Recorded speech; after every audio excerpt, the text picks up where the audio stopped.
दोस्तों, रामायण काल की हुई हर एक घटना हमें मालूम है, लेकिन क्या आप जानते हैं कि रावण के मरने के बाद उसकी पत्नी मंदोदरी का क्या हुआ? आखिर क्यों मंदोदरी ने विभीषण के साथ विवाह कर लिया था और क्या वाकई में ऐसा हुआ था? ऐसे ही प्रश्न शायद आपके मन में भी जरूर उठते होंगे, और अगर आप इन प्रश्नों का उत्तर जानना चाहते हैं तो आज की इस वीडियो को पूरा जरूर देखिएगा। तो आइए फिर से शुरू करते हैं अपनी आज की इस वीडियो को। दोस्तों, पौराणिक कथाओं के अनुसार मधुरा नाम की एक अप्सरा हुआ करती थी, जो भगवान शिव से मिलने के लिए कैलाश पर्वत चली जाती है। उस वक्त वहां माता पार्वती मौजूद नहीं थी और शिव जी को अकेला देखकर मधुरा उन्हें लुभाने की कोशिश करने लगी। कुछ समय बाद जब वहां माता पार्वती आईं तो उन्होंने मधुरा के शरीर पर भगवान शिव का भस्म लगा हुआ देखा और वो क्रोधित हो गईं और मधुरा को श्राप दे डाला कि तुम आने वाले 12 वर्षों तक मेढकी के रूप में रहोगी।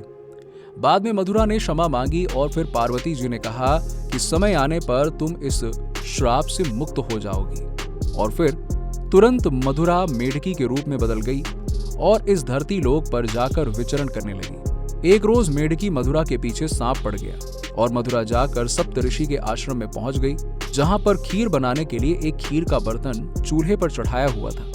और मेढकी जाकर उस बर्तन पर बैठ गई और उसका पीछा कर रहा सांप भी जाकर उस बर्तन पर बैठ गया। मेढकी को पकड़ने के चक्कर में सांप उस बर्तन में गिर गया। अब मेढकी को ये चिंता सताने लगी कि जब इस खीर को ऋषि खाएंगे तब उनकी मृत्यु हो सकती है। इसीलिए उनके आने तक मेढकी वहीं बैठी रही और जब वो ऋषि वहां आए तो उनके सामने मेढकी उस बर्तन में गिर गई। अब ये देखकर ऋषि ने खीर के बर्तन को फैला दिया और देखा कि वहां सांप भी मौजूद है, और फिर वो समझ गए कि इस मेढकी ने उनकी जान बचाई है। और ये देखकर सारे ऋषि प्रसन्न हुए। बाद में सभी ऋषियों ने उस मेढकी को कन्या का वरदान दे दिया और ऋषियों ने उस कन्या को मायासुर को सौंप दिया। और फिर मायासुर और उनकी पत्नी ने उस कन्या को पुत्री के रूप में गोद ले लिया। दोस्तों, आइए अब जानते हैं रावण का विवाह मंदोदरी से कैसे हुआ। एक बार रावण मायासुर से मिलने के लिए उसके नगरी में आया हुआ था, जहां उसकी नजर मंदोदरी पर पड़ी और उसने फिर मंदोदरी से विवाह करने के लिए मायासुर के सामने एक प्रस्ताव रखा।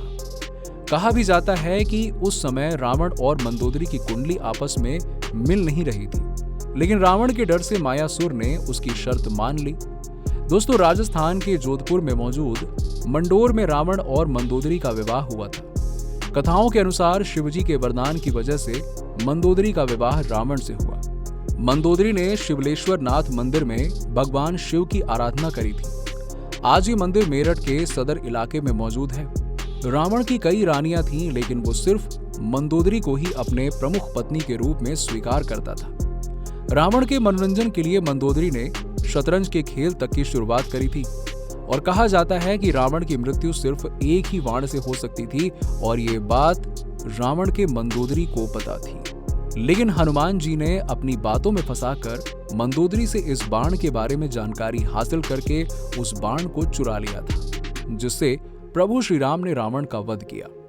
मंदोदरी अपने पति के द्वारा किए गए गलत कामों से अच्छी तरह से वाकिफ थी और वो रावण को हमेशा सत्य के मार्ग पर चलने की सलाह भी देती थी। दोस्तों, जब रावण का वध हुआ तब इस खबर को सुनते ही मंदोदरी विलाप करते हुए युद्ध भूमि पर पहुंच गई और वहां जोर जोर से चिल्लाने लगी, जिसे देखकर प्रभु श्री राम भी दुख में चले गए। लंका की सुख समृद्धि को देखते हुए उसका विवाह राजा विभीषण से किया गया और प्रभु श्री राम ने तब मंदोदरी के साथ विवाह करने का प्रस्ताव विभीषण के सामने रख दिया। लेकिन उस समय मंदोदरी ने कोई जवाब नहीं दिया, जिसके बाद प्रभु श्री राम माता सीता और अपने भाई लक्ष्मण के साथ अयोध्या चले गए। अब यहाँ लंका में मंदोदरी रावण के जाने के बाद काफी दुखी थी और उन्होंने अपने आप को एक कमरे में बंद कर लिया और बहुत दिनों तक कैद रहने के बाद जब वो बाहर निकली तब उन्होंने विभीषण से विवाह कर लिया। आज के समय कई विद्वान इस बात को मानने से इनकार करते हैं। उनके हिसाब से मंदोदरी एक पतिव्रता पत्नी थी। इसके अलावा वो काफी विद्वान थीं और ऐसी औरत कभी भी इस तरह का निर्णय अपने जीवन में नहीं लेंगी। तो दोस्तों, इसी के साथ ही हमारी आज की वीडियो में सिर्फ इतना ही। वीडियो पसंद आई हो तो इसे लाइक करें, शेयर करें और हमारे चैनल धर्म मिस्ट्री को सब्सक्राइब करना ना भूलें। मिलते हैं आपसे अगले वीडियो में।